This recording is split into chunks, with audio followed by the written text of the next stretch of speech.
Hello, darlings. You've all heard of Marilyn Monroe.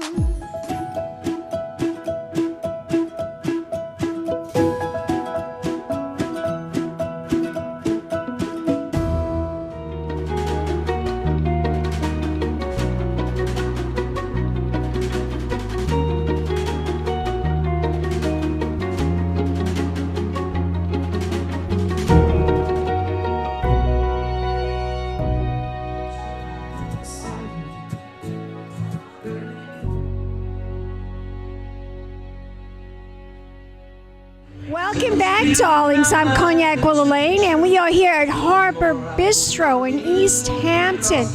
And we are here for a very important event. It's the Hampton's Lifeguard Association Summer Kickoff Party. And I'm here with Mr. John Ryan, and he's going to explain what this event is really all about. This event is for the Hampton Lifeguard Association. Our mission is to drown-proof the community, and we do that through a number of ways. We're very supported by the town of East Hampton, the town board, the village board, the East Hampton School District, as well as the East Hampton YMCA. Our mission is to drown-proof this community, and we can't do it without the help of those agencies in making sure our community is safe.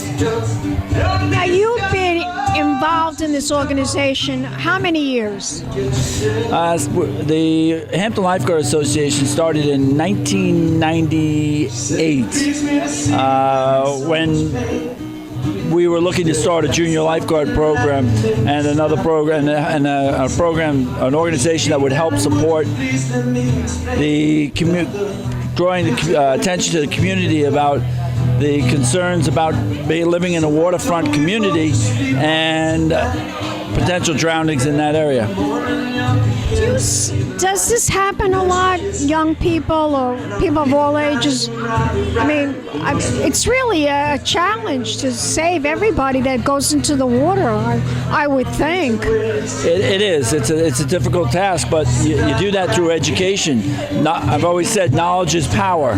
If you can teach people to be aware of what they're getting themselves into, it's sad, but most drownings occur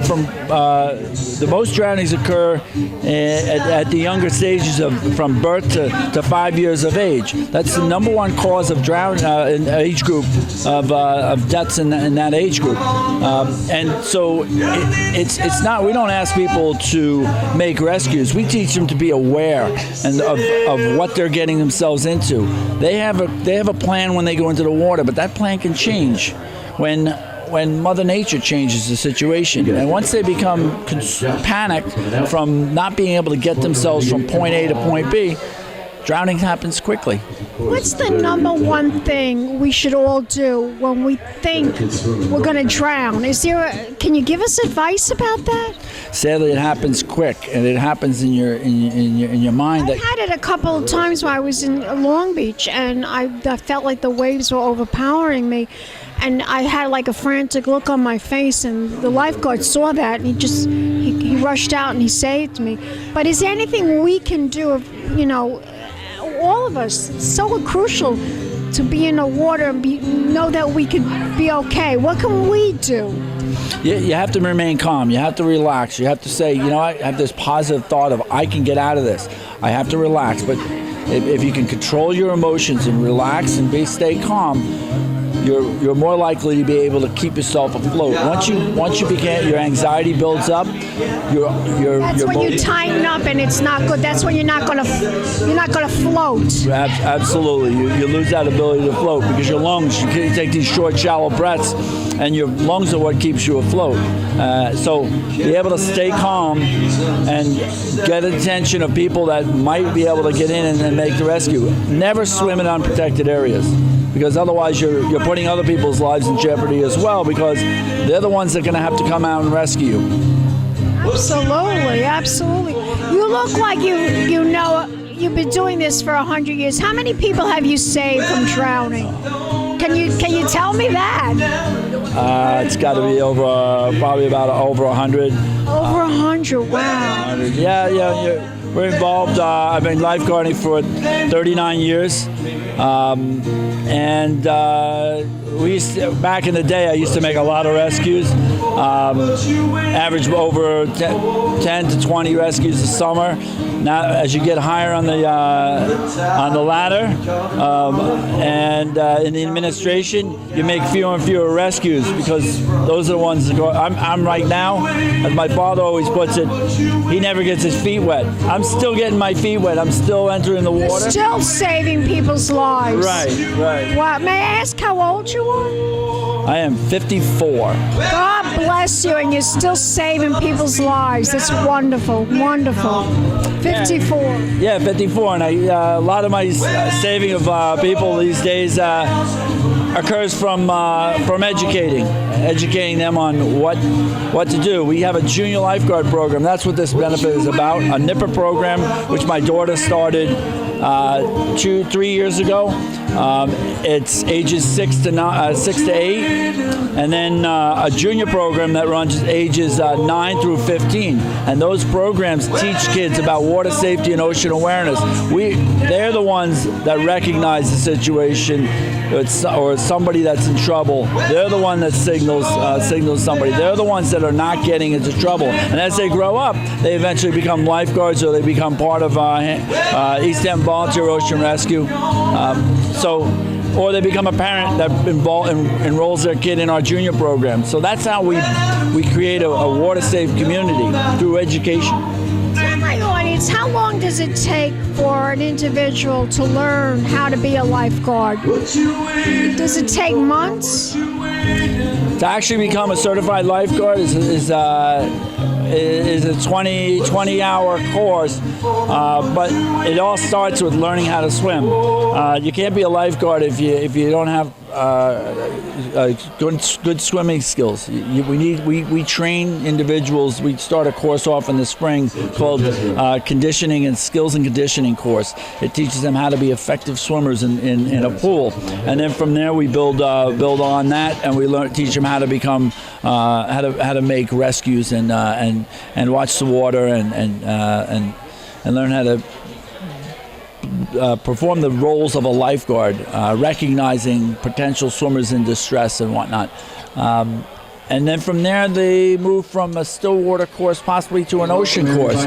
But ocean lifeguards are not meant for everybody. You know, just because you're a good swimmer in a pool doesn't make you a good swimmer. I know the ocean can forget it. The ocean can take you away. Yeah. It's pretty powerful. The ocean is very powerful. It is, and you have to become confident in the ocean. So once we build confidence in their swimming abilities, we venture on down to the ocean and we start to train them and build their confidence. But at an early age, when we start kids in a NIPA program and a junior lifeguard program, our junior lifeguard program or NIPA guard program starts in the bay, and then once they join the junior lifeguard program, that's in the ocean, and they become confident in the ocean, their ocean swimming ability, getting out through the break, going in a rip, jumping in a rip current, getting out through the break quickly, knowing when to come in, how to come in with the waves.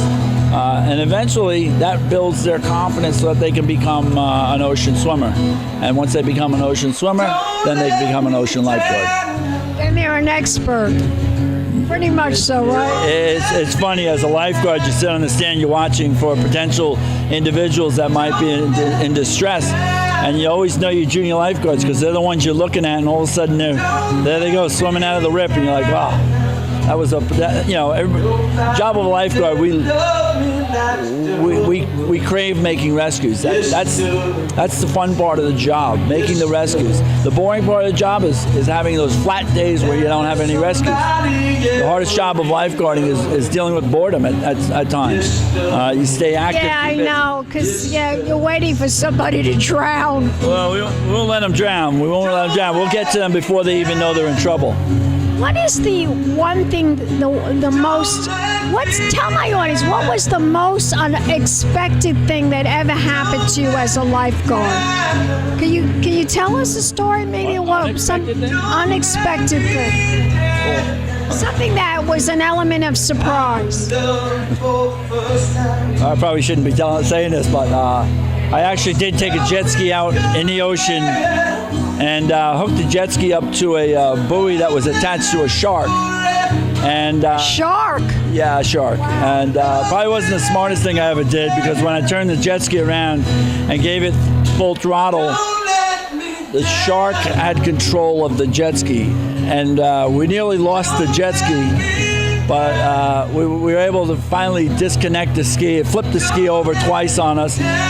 We were able to finally disconnect it from the tow rope from the jet ski, release the shark, and but that was probably the most ridiculous thing I ever had to deal with as a lifeguard. Oh my God, I can imagine. Now, this event tonight is very, very glamorous. You're having it at a Harbor Bistro. You're having a Chinese auction. And it's all to benefit the Lifeguard Association. Could you tell my audience who coordinated this with you? Well, we have a great parent support team, and the wives of some of our lifeguards and junior lifeguards came together and reached out to the community. But we can't thank enough the community for all their support in the prizes that we have here tonight. We can't thank enough the town of East Hampton, the village of East Hampton, who support our junior lifeguard and NIPA programs. We can't thank the school district for the in-school support programs, the swim programs that we have in the schools, and then we can't thank enough the East Hampton YMCA, who allow us to use their facilities and teach lifeguard training to so many, and actually qualify our juniors and nippers at the YMCA pool. Now, is this your first event, first annual event? No. How many years have you been doing the kickoff party? This kickoff party. This is, I think, the 5th year that we've done it, and it's a summer kickoff. It's hard in the spring when it's cold, and you're looking forward to summer. So we came up with this idea. It's got to be something to pull people together, and who doesn't want summer to come? So having a summer kickoff was just... I can't wait. Oh, you and me both. I teach at the East Hampton Middle School, and when summer comes around, I run the East Hampton Town Lifeguard. So it's a full-time, full-year commitment to education, educating our youth. But it's something I knew at an early age eventually I was going to do. So let me ask you now, what can we expect tonight? This is a lovely cocktail party. There's, like you said, the auction. Is there anything else going on tonight? Will there be like an award ceremony or anybody receiving an award that we could expect that? Or is it just everybody having a good time? A lot of the people that come tonight, there is no awards given out tonight, but a lot of the people that we see tonight, some are local, some come out here, and there's people that come out in the summer. They tend to come in. So tonight is time to bring everybody back together, and a lot of the people that you don't see throughout the winter or the spring or fall, you see them once in a while. So coming back together and seeing everybody as you do on the beaches, that's really what it's about. It's always great to see the faces you see in the summer. Well, I want you to tell my audience where we could go to learn more information about the Lifeguard Association. Is there a website? The Hampton Lifeguard Association does not have a website, but the Amagansett Life Saving Station is the headquarters of East Hampton Town Lifeguards. And Facebook page? You have a Facebook page? There is a lifeguard website through the town of East Hampton, and that's East Hampton Town Lifeguards. On that site, if you go to the town of East Hampton and you look up the Recreation and Parks Department, on there's a link to the East Hampton Town Lifeguards website, and there you can find information on the conditions of the surf on every given day. We've also, my assistant chief Jeff Thompson has also put out there a map that shows where rip currents are strong and where to be aware that they are. And then in addition, it provides a lot of lifeguards with information that they need to. Splendid. Well, Mr. John Ryan, you are a delight to talk to. It was a pleasure. And a source of so much information about being a lifeguard and what's entailed in it and how to become a lifeguard. I want to thank you so much for talking to me and enlightening me and educating everybody out there in Long Island and the Hamptons about what the Lifeguard Association does for the community. I want to thank you. Thank you. Give me a kiss, dog. Spend a lot of money. And we'll be back in a moment with more interviews right here in the Hamptons. Keep watching, darlings. Big champagne kisses.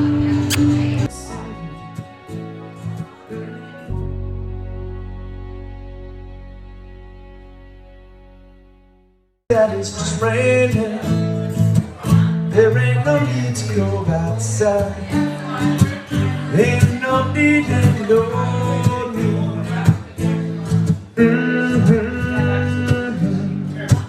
Can't you see, can't you see?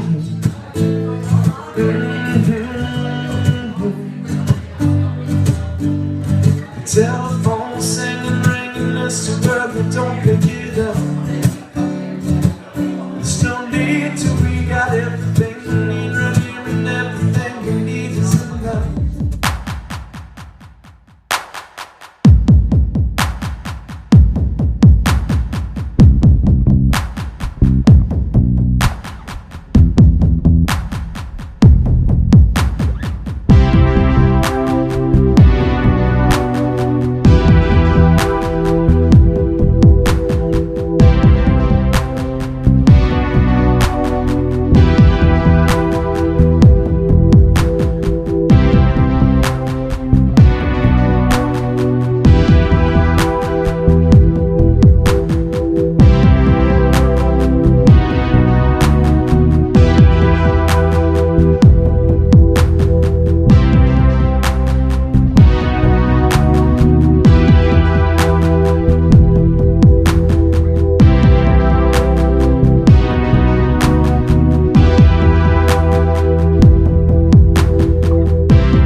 Welcome back, darlings. I'm Cognac Wellerlane, and we're here in East Hampton at the Harbor Bistro. And it's all about the Lifeguard Association for East Hampton and the community. And for this wonderful community. And I'm here with this individual, and he's going to introduce himself to the camera and tell us how he is involved. Oh, I just dropped in off the side of the road. No, my name is Richard Kalbacher, and I am a former chief of the East Hampton Volunteer Ocean Rescue, which is what HLA is all about, saving our community and waterproofing our community from the ocean, the bays, anything. What is it? All you lifeguards have beautiful blue eyes. I'm telling you, my God. It's true. We all do. Must be from being in the sun so much. Yes. Now tell my audience, why did you become involved, and why did you want to be a lifeguard? It's a good way to give back to your community, and it's just a great organization. It sounds like that. John Ryan was explaining everything to me about it and why he's so devoted to this organization. It's so important. Johnny's dad, John Ryan Sr., should be here tonight. He'd love to talk to you. The Ryan family has been amazing to help with waterproofing the East End. Johnny is the chief lifeguard for the town of East Hampton. He's a full-time school teacher, so he has the best of both worlds right there, working all year and all summer off to be a full-time lifeguard. He does a great job. Johnny's a great guy. This organization is all about the Ryans and how they started it and where it goes from here. It just spreads out. And how did you get to meet John Ryan? Tell us the story how you got involved with John Ryan. I want to know. We want to know. Actually, one day I was walking down the street and my underwear was bothering me, and Johnny said, "Wait, can I help you with that?" And I said, "No, I'm not wearing any underwear." And he was, no. Johnny's a friend of mine for a long time. He's a couple years younger than I. Our kids were social together through high school, and I knew Johnny was always involved as being a lifeguard. And one day he came up to me and said, "Rich, why don't you come down on Monday and take your ocean test to become a lifeguard?" I was probably 15, 20 years ago when I did that. I never was a lifeguard as a kid growing up out here. I was always busy working outside and not having the time for the beach.